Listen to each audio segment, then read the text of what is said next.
마가복음 16장 14절부터 18절입니다. 앞에 우리 스크린에 세번역 성경으로 준비가 되어 있는데요. 세번역 성경으로 제가 읽도록 하겠습니다. 우리 아이들 위해서 세번역으로 읽겠습니다. 그 뒤에 11 제자가 음식을 먹을 때에 예수께서는 그들에게 나타나셔서 그들이 믿음이 없고 마음이 무딘 것을 꾸짖으셨다. 그들이 자기가 살아난 것을 본 사람들의 말을 믿지 않았기 때문이다. 또 예수께서 그들에게 말씀하셨다. 너희는 온 세상에 나가서 만민에게 복음을 전파하여라. 믿고 세례를 받은 사람은 구원을 얻을 것이요 믿지 않는 사람은 정죄를 받을 것이다.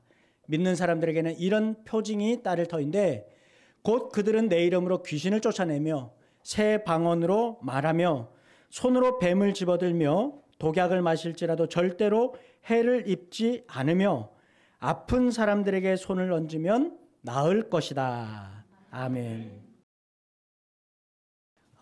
우리 크리스마스가 되면 그렇게 인사하죠. 메리 크리스마스 이렇게 인사합니다. 옆에 계신 분들 인사 한번 해볼까요? 시작. 메리 크리스마스.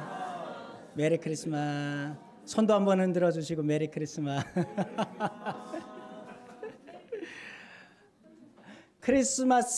크리스마스라는 말은 합성어입니다. PPT 보겠습니다.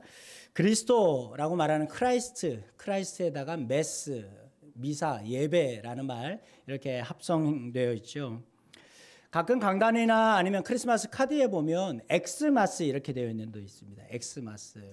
그래서 이걸 갖다가 이제 모르니까 왜 크리스마스를 갖다 엑스마스라고 할까 이렇게도 얘기를 하는데요. 엑스마스 할 때 그 X는 뭐냐면 이거 영어가 아닙니다. 영어가 아니고 고대 그리스어입니다. 그래서 크리스투스라는 말과 고대 영어인 메스가 합쳐진 말입니다. 모르기 때문에 우리가 이걸 갖다 엑스마스 이렇게 읽는데 엑스마스라고 읽지 말고 그냥 크리스마스라고 읽으시면 그러면 될 것 같습니다. 또 크리스마스 이브라는 말도 있죠. 이브 이것도 이제 고대 영어인데요. 이브도 이브닝에서 그러니까 크리스마스 전날 밤을 얘기하는 그런 단어죠. 어떤 분이 또 물어보셨습니다. 크리스마스 이브랑 아담과 이브 할 때 이브는 무슨 상관이 있느냐? 하와가 맞거든요. 히브리어는 하와 그렇게 되어 있거든요. 하와라는 말이 헬라어로 바뀌고 헬라어가 라틴어로 바뀌고 라틴어가 영어로 이렇게 오면서 하와가 헤바, 나중에는 이브 이렇게까지 오게 됩니다. 그래서 그 이브랑 이 이브는 전혀 다른 이브입니다. 그렇게 하시면 좋겠습니다. 이브 또 뭐 마스, 크리스마스 할 때 그 메스 다 고대 영어들이죠. 비그리스도인들은 그렇게 얘기합니다. 해피 홀리데이 그렇게도 얘기를 합니다. 그런데 우리 예수 믿는 사람들이 메리 크리스마스 방금 인사했던 것처럼 메리 크리스마스라고 인사하는 것은 주님께서 오신 것을 함께 기뻐하며 축하한다라는 그 의미를 담고 있습니다. 사실 오늘 본문의 말씀은 크리스마스와 또 전혀 상관이 없는 어떻게 보면 시기적으로나 또 시간적으로 보면 정반대에 있는 그런 말씀이기도 합니다. 지금 우리는 예수님의 탄생 기다리고 있는 대림절 보내고 있습니다. 그런데 오늘 본문의 말씀은 대림절 시작이 아니라 예수께서 오시기 전에 시작을 말하는 것이 아니라 예수님의 사역의 마지막 승천을 말씀하고 있습니다. 그렇지만 예수님의 오심과 또 하늘로 가심, 탄생과 승천은 성경적인 세계관 속에서 같은 메시지를 전하고 있습니다. 부활하신 예수님께서 하늘로 가시기 전에 제자들에게 위대한 사명 주시죠. 우리 너무나도 잘 아는 말씀 15절 말씀입니다. 너희는 온 천하에 다니며 만민에게 복음을 전파하라. 만민에게 복음을 전파하라. 우리는 이 말씀 선교와 전도에만 사용합니다. 그래서 마치 그리스도인들이 전도에 대한 선교에 대한 사명 감당해야 되는 것으로 그렇게 생각합니다. 맞습니다. 지극히 당연한 것입니다. 전도와 선교하는 것 이건 우리의 선택이 아닙니다. 어떤 분들은 선교 헌금 내가 안 하면 그만이지. 아니에요. 무조건 해야 되는 거예요. 선교 헌금은. 선교 헌금은 11조 헌금만큼이나 무조건 해야 되는 거예요. 우리가 이 복음 받았기 때문에 이 복음을 전하는 분들 아니면 이 복음을 전하는 것은 너무나도 당연한 겁니다. 이건 선택이 아니라 필연적인 부르심이기 때문입니다. 그러나 이 사명을 전도로만 국한한다. 전도와 선교, 만민에게 복음을 전하라는 말씀을 전도와 선교에만 국한한다면 그것은 이 말씀을 하신 하나님의 의도를 크게 왜곡하는 겁니다. 주님은 우리가 온 세상을 가슴에 품고 살기 원하십니다. 하나님은 인간을 처음 창조하실 때부터 이 사명, 이 비전을 주셨는데요. 창세기 1장 28절 말씀 우리 같이 한번 읽어보겠습니다. 시작. 하나님이 그들에게 복을 베푸셨다. 하나님이 그들에게 말씀하시기를 생육하고 번성하여 땅에 충만하여라. 땅을 정복하여라. 바다의 고기와 공중의 새와 땅 위에서 살아 움직이는 모든 생물을 다스려라 하셨다. 아멘. 여러분, 이 말씀을 읽을 때마다 참 안타까운 것이 있습니다. 역사적으로 보면 땅을 정복하라, 땅에 충만하라, 땅을 정복하라. 여러분, 이 말씀 때문에 이 말씀을 오인한 사례들이 너무나도 많습니다. 약소국을 함부로 침략해서 힘과 무기로 강점하고 군림하는 것, 그리고 이것을 이 말씀으로 정당화하는 것이죠. 땅을 정복하라고 했으니까 아마존을 정복하는 거예요. 땅을 정복하라고 했으니까 아프리카에 들어가서 아프리카 원주민들 다 살상하는 거예요. 신대륙으로 들어가서 신대륙 인디언들 다 죽이는 거예요. 땅을 정복해야 되니까. 생육하고 번성하라. 땅과 여성을 동일시했습니다. 그래서 하대하고 함부로 했던 시대가 있었습니다. 도구화하고 생산을 위한 수단으로 도구화하고 망가뜨린 시대가 있었습니다. 안타까운 것은 그 사람들이 다 예수 믿는 사람들이었습니다. 하나님 섬기는 교회들이었습니다. 그런 나라들이 이 일을 했던 시대가 있었습니다.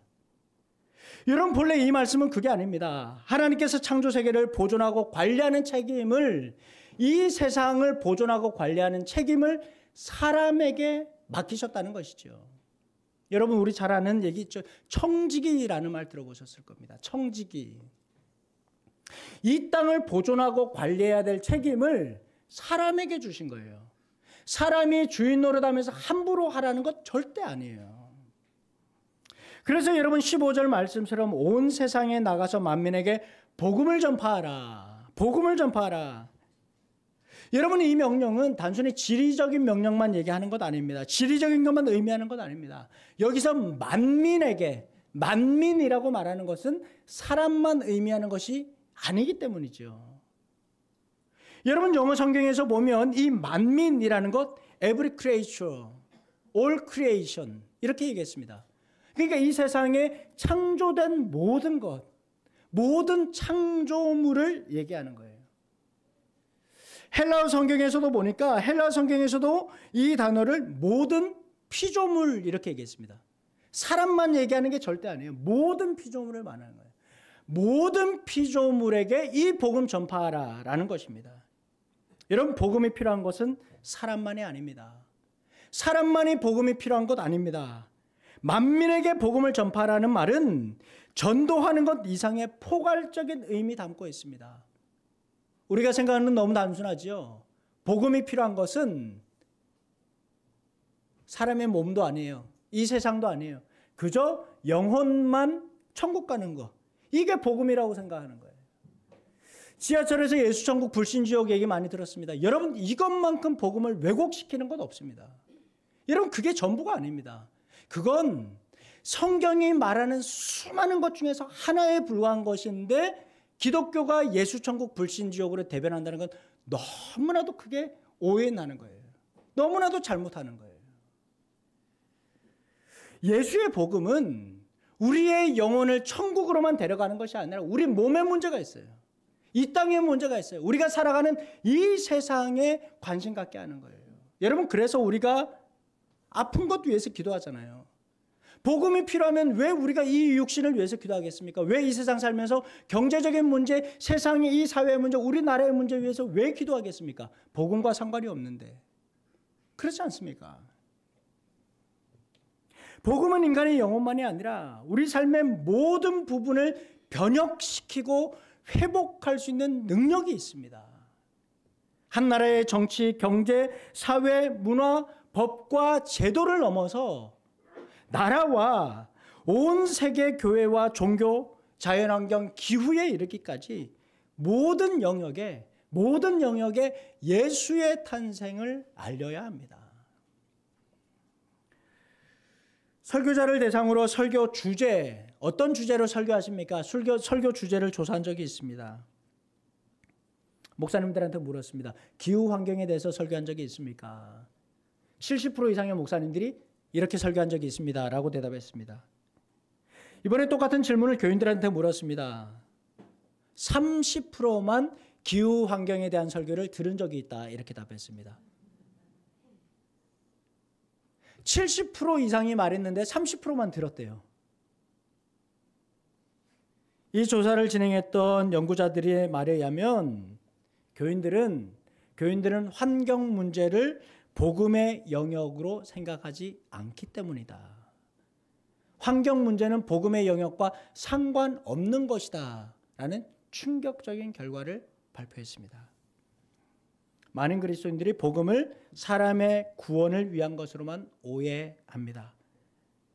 우리 사회의 정치나 경제적인 문제, 지구의 자연과 기후 환경과는 무관한 것으로 여기고 있죠. 우리는 이 대림의 시기에 개인적인 어려움과 내면적인 문제뿐만 아니라 지역과 나라, 지구와 우주적인 하나님을 소망해야 합니다. 하나님 모든 것 아시는 분이십니다. 하나님은 모든 능력을 가지신 분이십니다. 하나님은 우주 어디에나 계시는 분이십니다. 그리고 하나님께서는 모든 능력을 가지고 이 지구를 통치하시는 하나님이십니다. 여러분, 그래서 우리 믿음의 지평을 더 넓혀야 합니다. 내가 아는 그것만이 복음이 필요하다 생각한다면 여러분, 우리 하나님은 너무나도 작은 하나님으로 축소시키는 것, 내 안에 새로운 우상을 만드는 것과 다르지 않습니다. 경제적인 형편 어려운 분들이 있습니다. 또 개인적인 문제들이 있는 분들이 있지요. 이 말씀이 비현실적으로 들릴 수도 있을 겁니다. 또는 이런 건 선교사나 사회운동가, 정치인, 시민단체의 몫이지 나랑 상관없는 관심 밖의 영역으로 치부할 수도 있습니다. 그러나 모든 피조물에게 복음을 전파하라는 것은 주님의 명령입니다. 우리는 하나님의 창조 세계 안에 살고 있기 때문입니다. 우리는 두 발로 이 땅에 발을 딛고 살고 있기 때문입니다. 여러분도 아시는 것처럼 우리는 지금 세계화와 신자유주의의 거센 물결에 이리 휩쓸리고 저리 휩쓸리고 있습니다. 정치적으로 우리가 지금 겪고 있으니까 말할 것도 없지요. 경제적으로는 양극화가 너무나도 심합니다. 저 부산에 내려온 지 이제 10년이 좀 지났는데요. 서울에 있을 때 전세 계약 2년에 한 번씩 하지 않습니까? 2년에 한 번 계약할 때마다 전세금이 6천만 원 오릅니다. 1억씩 오릅니다. 여러분, 이런 곳에 살 수 있습니까? 어떻게 사람이 이런 곳에 살겠어요? 한 푼도 안 먹고 그냥 전세금 그대로 다 넣어야 되는 거예요. 많은 국민들이 돈 때문에 시달리고 있습니다. 계층적인 갈등 극에 달했습니다. 게다가 하나님께서 창조하신 아름다운 자연 오용되고 파괴되어서 돌이킬 수 없는 지경에 이르렀다. 이런 기사 매스컴 통해서 계속 보도되고 있습니다. 기후와 바다가 회복 불능 상태가 되었습니다. 고래가 잡히는데 고래를 해부해 보니까 몸속에 어구만 가득한 거예요. 우리가 매일 신용카드 한 장씩 먹고 있다고 그러지 않습니까? 미세 플라스틱. 인간이 자연과 벗하고 자연이 공급하는 것을 아끼고 돌보며 하나님의 창조 목적, 그 목적이 잊지 않도록 우리 이 땅에 선포해야 합니다. 하나님께서 창조하신 세계를 사람이 함부로 훼손하는 것이 얼마나 큰 죄악을 짓는 것인지 여러분, 우리가 깨달아야 합니다. 안타까운 것은 하나님의 형상대로 지음받았다고 말하는데, 하나님의 형상대로 지음받았다고 말하는데 오염되고 망가진 만물의 울부짖음 우리는 듣지 못하고 있다는 사실입니다. 창조 세계에 주님의 사랑이 필요합니다. 우리 교인들 아마 분리배출 잘 하고 계실 겁니다. 환경 생각해서. 근데 여러분, 우리가 분리배출하는 것, 이 지구 환경 바꾸는 거랑 전혀 상관이 없다고 하죠. 이거 분리배출한다고 지구 환경 전혀 나아지지 않는다고 그래요. 그렇지만 여러분, 우리가 사는 세상에 조금 더 관심 가져야 됩니다. 세계와 나라, 그리고 우리 지역에 하나님의 사랑이 필요한 것을 두루두루 살펴보셔야 합니다. TV에서 목사님 설교 나오면 유심히 보는데 뉴스 나오면 채널을 돌리잖아요. 세상살이에 더 관심 가져야 합니다. 어느 곳에 하나님 사랑이 필요한가? 하나님 나라가 임하셔야 될 곳이 어디인가? 살펴야 합니다. 그래서 하나님의 사랑으로 창조 세계를 품 안에 안는 여러분 되시기를 주님의 이름으로 축원합니다. 그런가 하면 우리 주님은 이 세상에서도 하나님 나라의 삶이 가능하다, 그렇게 말씀해 주셨습니다. 여러분, 이 자리에 계신 분들이 모두가 다 피를 나누는 형제 아니지만 사랑과 정을 나누는 세상 만들어야 합니다. 곁에 있는 교우들을 귀하게 여기고 아픔을 나누는 그런 공동체 말입니다. 세상은 교회를 향해서 이런 공동체 만들어 달라고 간청하고 있습니다. 요청하고 있습니다. 초량에 이바구길 있죠. 좁은 골목이잖아요. 모르고 들어가시는 분들은 그곳에서 길을 잃을 정도입니다. 초량 이바구길 골목길을 지나가는데 악취가 진동을 해요. 왜 이렇게 냄새가 나나?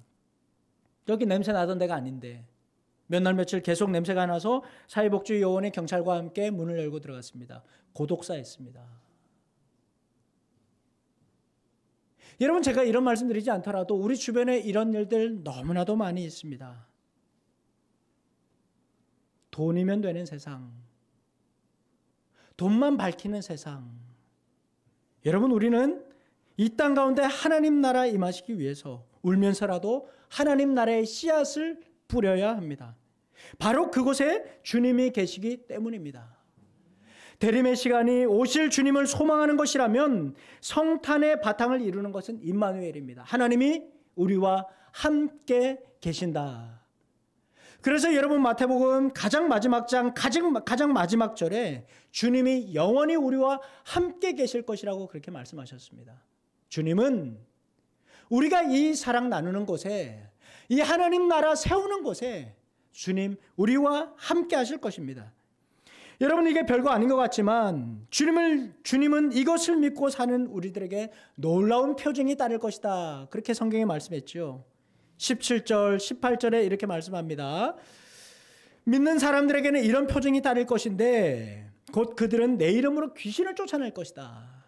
새 방언으로 말하며 손으로 뱀을 집어들며 독약을 마실지라도 절대로 해를 입지 않으며 아픈 사람들에게 손을 얹으면 나을 것이다 말씀합니다.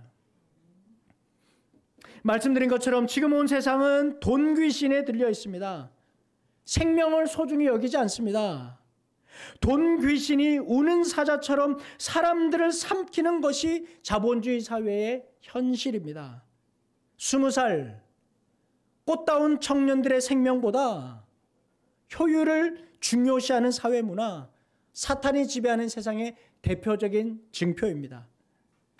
생명을 살리는 일보다 교인 숫자에만 몰두하는 교회, 헌금만 밝히는 교회, 자본의 논리가 지배하는 교회는 예수의 생명을 잃은 교회입니다. 그 귀신을 쫓아내야 교회가 살고 나라가 사는 겁니다. 예수를 구주로 모신다는 말은, 우리가 예수를 구주로 모신다는 말은 자본주의 세상에서도 성경이 교훈하는 가치와 지향을 표대로 삼고 성경이 가르치는 것, 예수님께서 말씀하신 그 생명의 소중함 지키며 살겠다는 다짐입니다. 여러분, 우리는 새 방언으로 말해야 합니다. 상대를 해코지 하고 차별하고 비하는 독이 묻은 말은 사람들과의 관계를 끊어지게 만듭니다. 미움과 갈등을 유발하고 이간질하는 말은 공동체 깨트리는 겁니다. 예수님을 다시 한번 십자가에 못 박는 것과 다르지 않습니다. 그리스도인, 우리 그리스도인들은 일치와 화해를 추구하는 사람들입니다. 일으켜주고 축복하는 말 해야 합니다. 내 말이 다른 사람들의 사역을 멈추게 하거나 내 말 때문에 다른 사람이 교회 공동체를 떠난다면 그것은 핏값으로 산 교회를 무너뜨리는 것과 같습니다. 지금 우리는 언어가 무너진 시대를 살고 있습니다. 온갖 음해, 공격적인 말들이 공중의 권세를 잡고 있는 이 세상 사는 것, 여러분 참담하고 고단하지 않습니까? 오시는 주님을 소망하는 사람은 살리고 세우고 희망 주는 말을 해야 합니다. 내가 하는 말이 곧 우리 교회를 대표하는 말입니다. 내 입에서 나오는 말이 곧 우리가 사는 이 세상입니다. 아울러 왕의 오심을 준비하고 선포하는 사람들은 뱀을 들고 독을 마시는 것을 두려워하지 말아야 합니다. 세상은 우리를 독사처럼 위협하고 길들이려고 합니다. 어그러진 세상, 죄악으로 물든 세상, 이 세상의 질서를 따라 살라고 그렇게 얘기를 합니다. 죄악과 불의로 구부러진 세상에서 순진한 믿음으로 나섰다가는 독이 든 잔을 받게 될 것이라고 우리를 위협합니다. 오래전에 한 신문의 칼럼에서 이런 글을 읽었습니다. PPT 보겠습니다. 나서지 않을 것. 개인이 져야 할 책임이라면 굳이 지지 않을 것. 인간의 고통보다 상부의 진노를 두려워할 것. 끝내 내 자리를 지킬 것. 그리하여 우리는 대충 살게 되었다. 그리하여 우리는 대충 살게 되었다. 칼럼니스트는 마지막으로 이 말을 덧붙였습니다. 우리나라에는 오직 이런 하나의 행동윤리만 존재하는 것 같다. 예수 믿는 사람은 대충 살면 안 됩니다. 그리스도인 대충 사는 사람 아닙니다. 적당히 타협하며 사는 사람 아닙니다. 하나님께서 불어넣어 주신 인간의 존엄과 생명을 경시하는 이 죄악 세상의 흐름을 거슬러 살아야 합니다. 냉기서린 척박한 세상에 사랑으로 오신 주님을 선포해야 합니다. 예수님의 사랑만이 이 세상 회복시킬 수 있기 때문입니다. 끝으로 어둡고 긴 대림의 절기를 보내는 우리는 아픈 사람에게 내 손을 포기할 수 있어야 합니다. 치유의 능력보다 중요한 것은 고통당하는 사람에게 따뜻한 손 한 번 잡아주는 것입니다. 그것만 해도 이 세상은 한결 더 훈훈해질 겁니다. 어제 설교 준비를 하는데 어제 많은 분들이 교회 오셨습니다. 여러분 뭐 주일만 오시는 분들 모시겠지만 성탄 준비하느라고 찬양대 다 오셔서 연습하시고 성탄 연습하시고 뭐 여러분들이 오셨습니다. 우리 교우 중에 한 분이 다른 교우의 근황을 전해주셨습니다. 그분의 표현대로라면 그 근황을 전해준 다른 분의 표현대로라면 이렇게 말합니다. 요즘엔 우리 교회가 너무 신이 나고 정감이 넘치고 이제 내 교회구나라는 생각이 듭니다.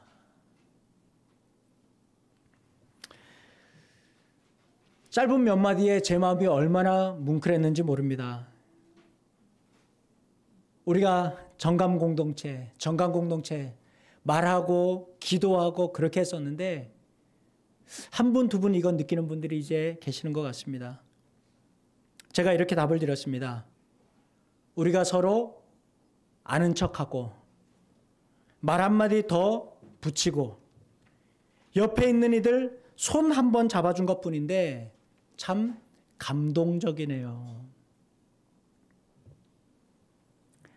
사랑하는 여러분, 기적은 이런 곳에서 일어납니다. 하나님이 우리와 함께 하십니다. 하나님이 우리 교회에 계십니다. 주님이 이곳에 계시기 때문이죠. 내 옆에 계신 분에게 이것저것 재지 않고 계산하지 않는 사랑으로 다가설 때 이 세상은 치유될 것입니다. 온 세상에 복음을 전하는 것은 온 세계가 우리 교회와 우리 구역이 자기 중심으로 돌아가지 않는다는 것, 인정하는 것에서부터 시작됩니다. 내 중심으로 내 생각대로 뭔가를 움직이려고 하지 않는 것, 거기서부터 시작됩니다. 자기 중심의 사고, 욕심, 탐욕에서 벗어나야 합니다. 삐뚤어지고 틀어진 가치와 지향을 주님에 맞추어서, 주님의 말씀에 맞춰서 바르게 교정해야 합니다. 하나님의 사랑이 수단이 아니라 목적과 목표가 되어야 합니다. 이렇게 내 주변을 하나님의 사랑으로 더 아름답고 더 훈훈하도록 돌보고 섬길 때 우리 안에, 그리고 나라에 하나님 나라가 이루어질 것입니다. 이제 곧 성탄을 알리는 종소리가 온 세상에 울려 퍼질 겁니다. 복음의 기쁜 소식을 온 누리에 전합시다. 우리가 저마다 자기 몫의 삶을 충분히 누리며 사는 세상 위에서 기도하시고 관심을 가질 때 사랑으로 오신 주님의 빛이 가장 낮은 곳, 가장 어두운 것을 비추어 주실 겁니다. 다가오는 성탄에는 조국 대한민국과 곁에 계신 분에게 여러분이 작은 불빛이 되어 주십시오. 내가 이 사랑 받았다면, 내가 누군가로부터 이 사랑 받았다면 이제 여러분이 누군가의 촛불이 될 차례입니다. 나를 태워서 곁에 계신 분 밝혀주는 여러분 되시기를 주님의 이름으로 축원합니다. 이 시간 우리 함께 찬양하겠습니다. 우리 126장인데요. 천사 찬송하기를 같이 찬양하겠습니다.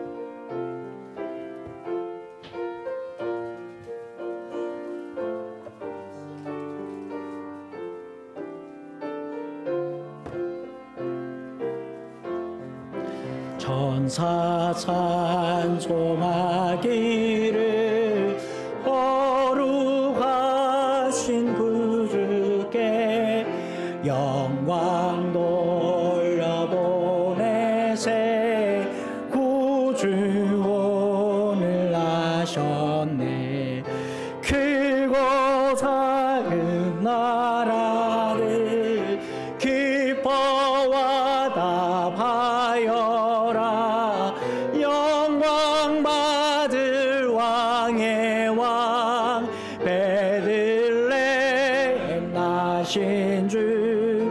영광 받을 왕의 왕 베들레헴 나신, 오늘 나신 예수, 오늘 나신 예수는 하늘에서 내려와 사람 몸에 나셔서 사람 세상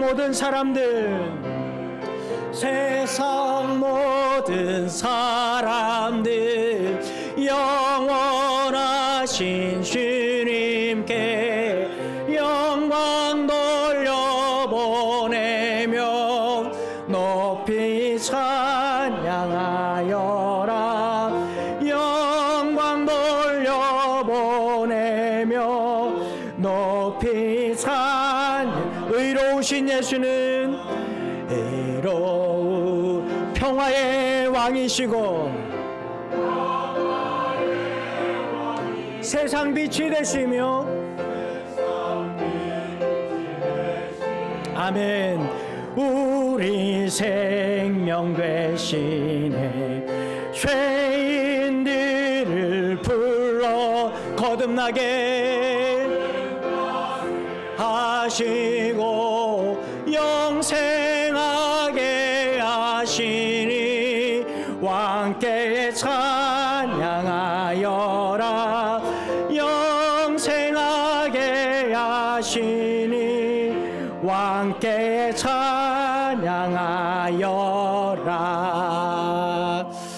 여러분, 이번 성탄에는 누군가에게 작은 선물 한번 해보면 어떨까요?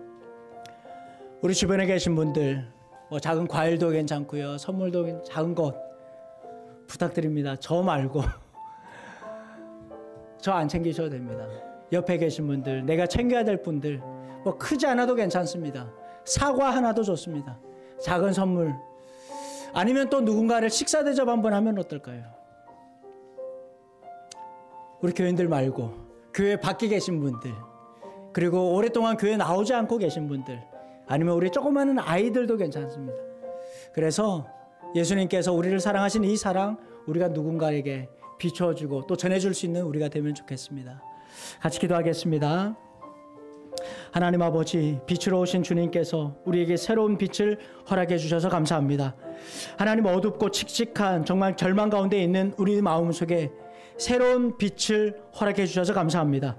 하나님, 이제 빛을 받았으니 나도 누군가의 빛이 되어서 내 몸을 태워서 누군가에게 비춰줄 수 있는 그런 믿음의 사람들 되게 하여 주시옵소서. 자본의 논리가 이 세상을 반치고 있고 하나님, 세상은 어둡고 망가지고 있는데 하나님, 우리는 거기에 대해서 관심도 갖지 않고 그 울부짖음 듣지 않고 귀를 막고 있지 않습니까? 하나님, 사람뿐만 아니라 온 세상의 자연 만물에 그리고 다른 나라에 관심을 돌리며 그들을 위해서 기도하는 저희들 되도록 주여 인도하여 주시옵소서. 하나님, 대림의 계절이 깊어지고 있습니다. 깊은 어둠이 있기 때문에 더욱더 빛을 갈망하고 소망합니다. 빛을 허락하여 주셔서 새로움으로 오시는 그 빛을 맞아들이는 저희들 되게 하여 주시고, 그리고 이 빛으로 살아가는 우리 모든 교인들 되게 하여 주셔서 부산의 희망이 되는 우리 성광교회 되게 하여 주시옵소서. 모든 것 감사드리며 살아계신 예수님의 이름으로 기도하옵고, 주 예수 그리스도의 은혜와 하나님의 사랑과 성령의 교통하심이 빛을 받아서 빛을 전하는 우리 모든 성도들과 나를 태워서 누군가의 길을 밝혀줄 우리 모든 이들과 나라와 백성과 민족과 열방 가운데 전쟁과 분쟁과 기아와 자연재해와 도시 빈곤으로 어려움 겪고 있는 이들과 새 예배당과 북한 땅 위에 이제로부터 영원히 함께 하시기를 간절히 축원하옵나이다. 아멘.